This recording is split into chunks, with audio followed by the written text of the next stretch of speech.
Hello, welcome back to Shakesyear. We've made it to Act 1, Scene 3 of Henry VIII, and today we get to hear from Sir Thomas Lovell.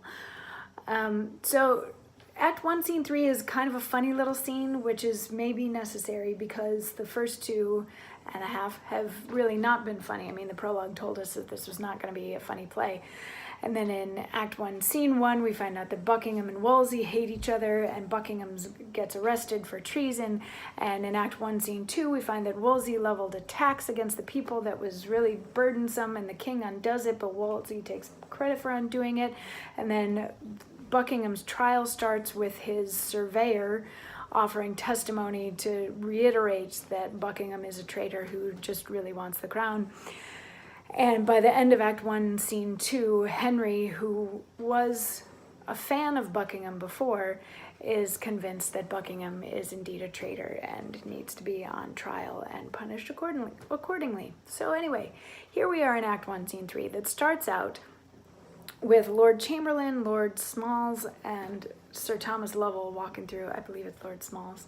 Anyway, they're walking around and they're talking about how annoyed they are that all the English people are dressing like French people because they don't like the French fashions. They think that they're silly and foolish and impractical and all that sort of thing. And Sir Thomas Lovell is like, well, good thing they posted that proclamation up on the door. And they're like, what proclamation? What does it say? And he's like, they're not supposed to dress like that. And they're like, ooh, tell us more. And he said, they must either, for so run the conditions, leave those remnants of fool and feather that they got in France with all their honorable points of ignorance pertaining thereunto, as fights and fireworks abusing better men than they can be, out of a foreign wisdom, renouncing clean the faith they have in tennis and tall stockings, short blistered breeches and those types of travel, and understand again like honest men. Or pack to their old playfellows. There, I take it, they may cum privilegio wee away at the lag end of their lewdness and be laughed at.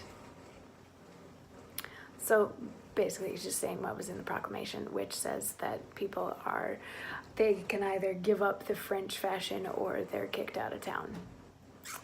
And his compatriots in this scene are like, hooray, that's a great idea, that's such a great idea, but where are you off to now?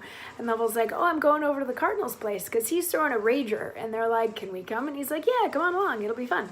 So they all head over to the Cardinal's place because he's throwing a party. And there's going to be an interesting meeting that happens at this party.